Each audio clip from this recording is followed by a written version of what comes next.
todos, meu nome é Betina. E meu nome é Ana Laura e estamos mais um dia com o jornal Almanac da Cidadania. Bom, Ana, hoje temos muitos assuntos para apresentar, como política, cultura, nacionalidade e economia. Então, vamos começar. Isso mesmo, e o nosso jornal não seria completo sem o trabalho das nossas incríveis jornalistas, Luísa, Júlia, Gabriela, Carolina e Betina. O primeiro assunto é sobre os três poderes. O presidente da República não é o único a tomar decisões. O poder político do Brasil está dividido em três poderes: executivo, legislativo e judiciário. Você confere a nossa matéria completa agora com Gabriela. Como a Ana e a Betina já disseram, eu vou falar agora um pouco sobre os três poderes: poder judiciário, poder legislativo e poder executivo, começando por executivo.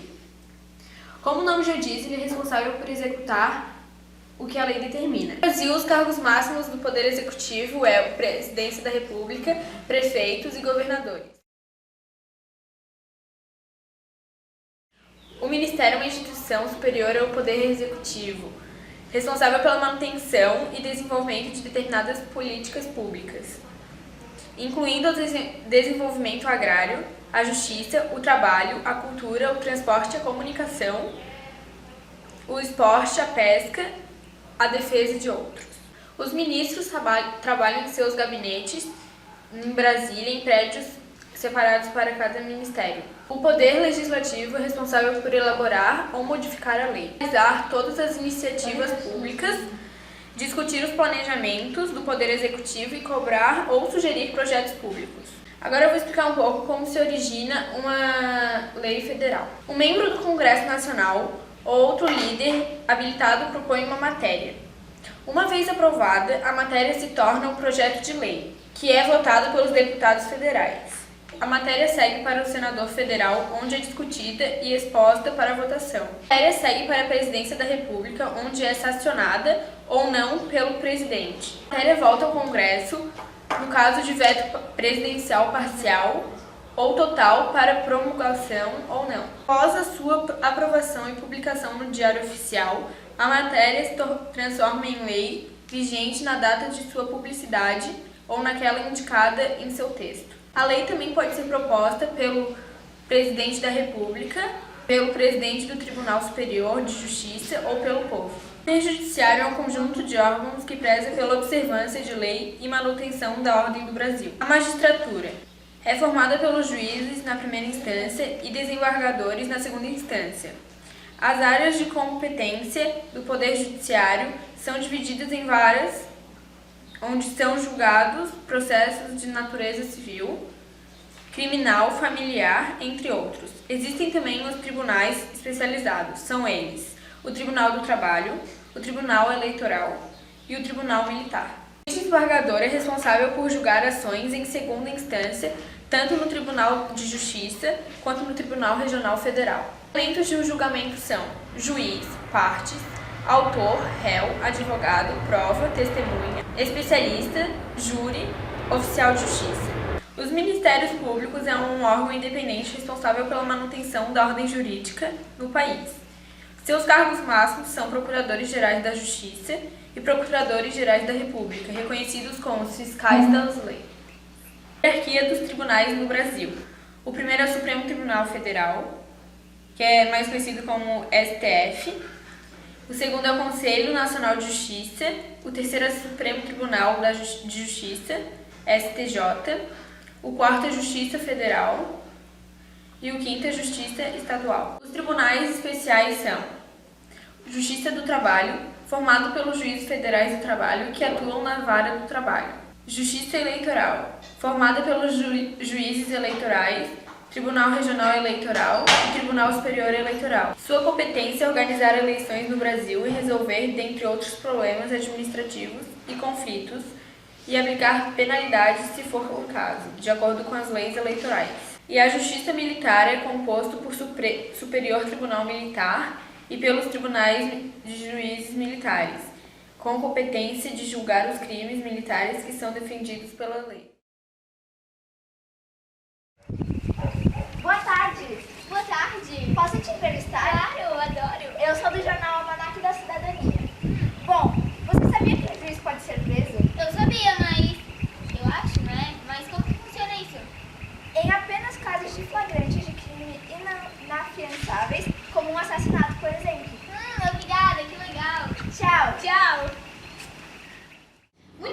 Gabriela e Betina pelas suas reportagens. Bom, agora a nossa próxima reportagem é sobre nacionalidade. A matéria agora completa com Carolina. Boa tarde, Betiniana! A nacionalidade brasileira é um assunto tratado na Constituição do nosso país. Pode ser considerado brasileiro quem nasceu no território, mesmo sendo filho de pais estrangeiros, ou quem veio de outro país com os pais brasileiros. Daí, após os 18 anos, pode escolher qual nacionalidade quer ter. Pessoas que não são do Brasil, mas querem ser nacionalizadas aqui, precisam de 1 ano de residência no Brasil, de modo ininterrupto, sem condenação penal, para o caso de países estrangeiros da língua portuguesa. 6 anos de residência ininterrupta, sem condenação penal no Brasil, no caso de estrangeiros de qualquer país. Muito obrigada, Betiniana!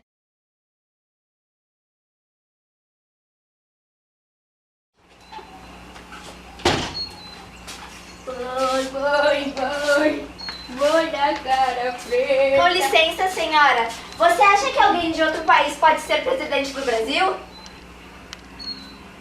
Senhora! Senhora! Senhora! Senhora! Bom, a resposta era que uma pessoa de outro país não pode ser presidente desse. Não é possível. Muito legal esse assunto, não é, Betina? É mesmo, Ana. Eu tenho muito orgulho de ter nascido brasileira. Bom, agora iremos passar para o setor da cultura. Segundo a Declaração dos Direitos Humanos, todas as pessoas têm direito de educação gratuita. Mas a gente vai ver mais com a nossa repórter Júlia. Boa tarde, Betina e Ana. Eu vou falar um pouco sobre cultura. Há 2 tipos de educação. A sistemática, que tem um objetivo claro, propósito, e a educação assistemática, que é todo o conteúdo que o homem absorve durante sua vida. No Brasil há uma grande diversidade cultural, graças à miscigenação, uma mistura de etnias, com objetivo único, influenciado também por sua história e localização geográfica. Nas tradições dos povos indígenas, que foram transmitidas por oralidade primária, memória e experiência eram sinônimo de inteligência. Por isso, os idosos também eram considerados muito sábios. E quando acontecia a morte de um idoso, eles achavam que seria perda de informações importantes. O advento do alfabeto e posteriormente da imprensa contribuiu para que os humanos pudessem expressar seus sentimentos na escrita. E com isso, a troca de informações sobre as etnias aconteceu. Os nativos que aqui viviam sofreram um choque de cultura com os europeus, gerando uma grande mistura cultural entre os povos. Agora o planeta é uma grande aldeia global. O nosso país possui muitas manifestações culturais, dentre elas a religião, a arte e os esportes. Temos em destaque, entre os esportes, o futebol. Nosso país também é muito famoso pelas suas danças e comemorações, como o Carnaval, a Festa Junina, a Festa do Divino, o Boi-Bumbá, o Pau da Bandeira e o Círio de Nazaré. Entre as diversas danças, as principais são maculelê, capoeira e o maracatu. Você já parou para pensar quantas pessoas falam português no mundo? É enorme o número, mais de 240 milhões de pessoas. O português é a 5ª língua mais falada do mundo e a 3ª do Ocidente. Mas existem várias diferenciações, como os dialetos na língua portuguesa. No Brasil, existem diferentes dialetos que variam de acordo com a região. Também existem as línguas indígenas. Antes da colonização existiam mais de 1000, mas as mais conhecidas são o Guarani, a Kayapó e Chapante. As línguas aloctones, influenciadas pelas línguas estrangeiras, apesar de pouco presente, ainda existe no Brasil. Temos as Libras, a língua brasileira de sinais. É utilizada para a comunicação com os surdos e é a língua gestual oficial do Brasil. O português é a única língua entre as mais faladas do mundo que existe uma palavra especial para o sentimento de perda, saudade.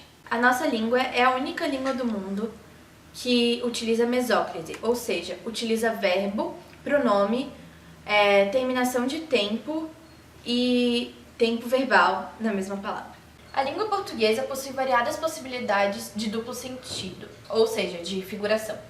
Expressões idiomáticas como colocar as cartas na mesa e levar ao pé da letra são muito utilizadas. A palavra da língua portuguesa, sem contar com os termos médicos, é anticonstitucionalissimamente.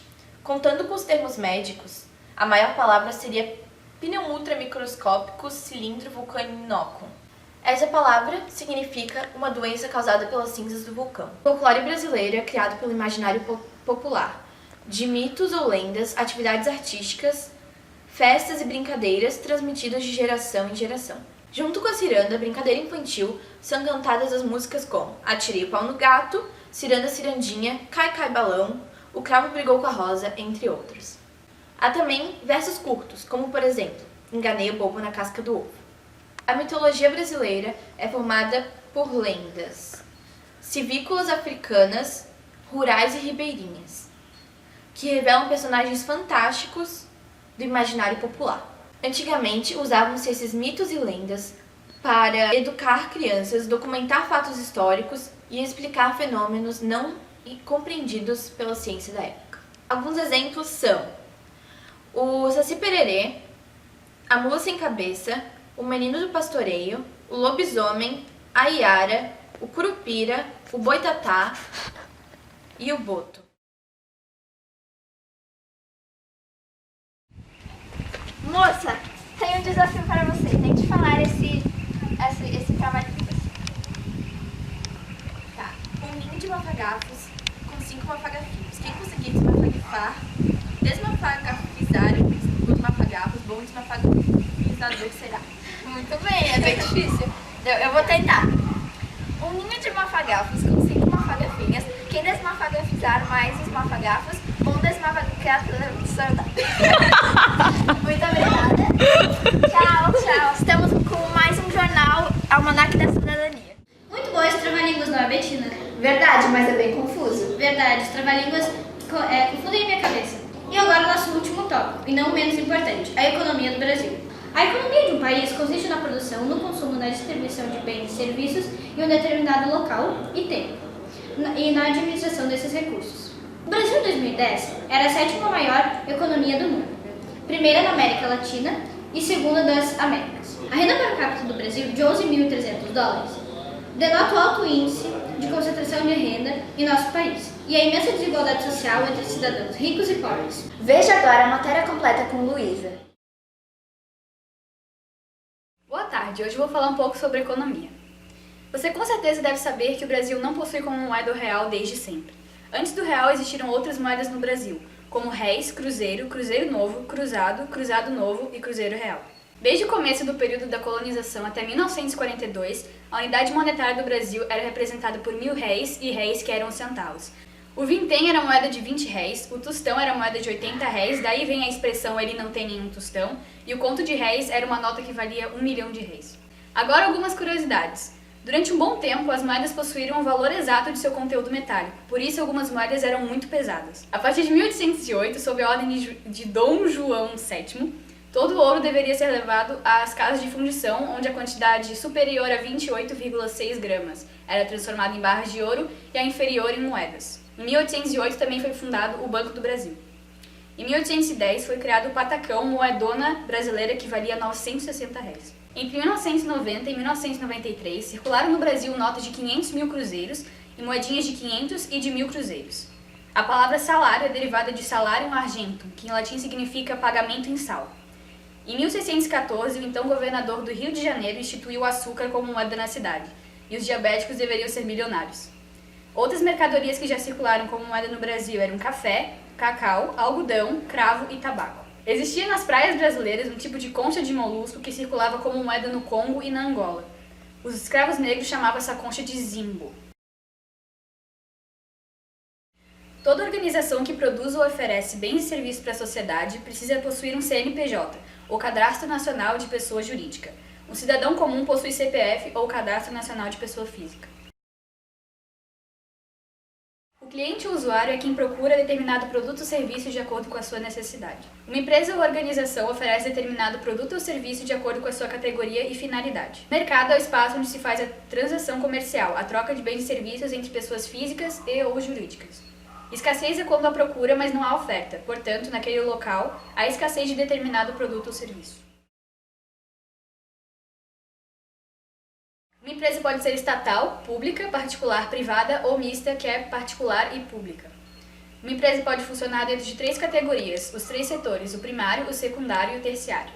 Uma empresa pode ser individual, cooperativada, limitada ou anônima. Uma empresa pode ser micro, pequena, média ou grande.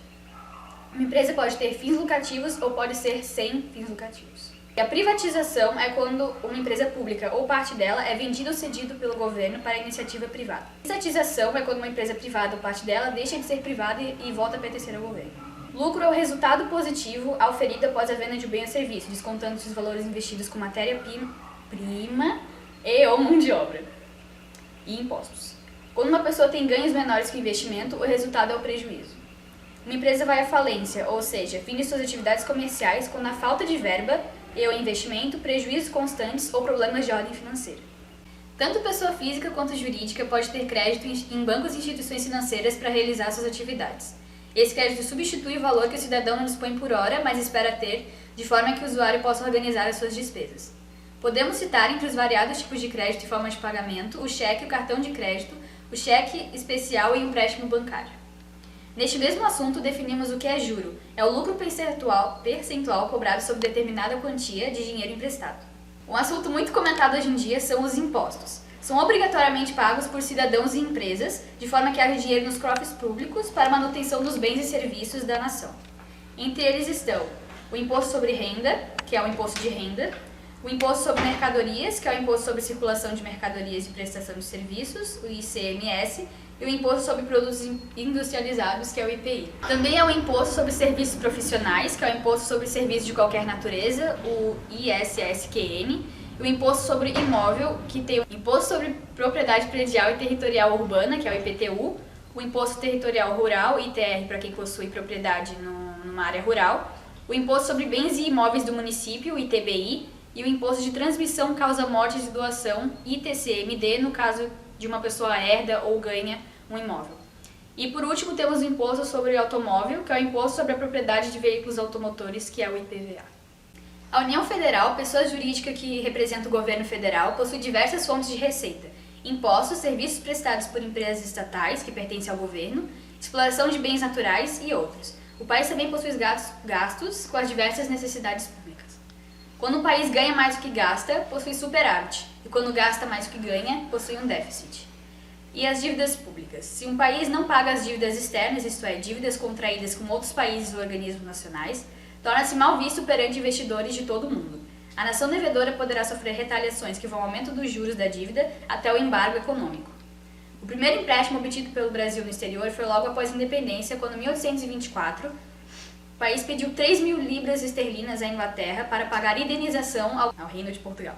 A dívida interna é o valor que o governo de um país possui com credores internos, isto é, bancos e empresas dentro de seu próprio território. Boa tarde. Eu posso te entrevistar? Então, você tem uma ideia da idade Desculpa. Você tem uma ideia da idade mínima para abrir uma conta no banco? Não. A idade mínima é 18 anos, mas a conta poupança é aos 12. Obrigada, eu não sabia disso. Uhum. Estamos no jornal Almanaque da Cidadania. Ah, não é da Globo? Não? Ah, tá. Obrigada. Boa noite. O jornal Almanaque da Cidadania acaba por hoje. Pois é, infelizmente está acabando. Então, tchau, boa tarde. Boa tarde. Ficamos com o Roberto em A Fazenda.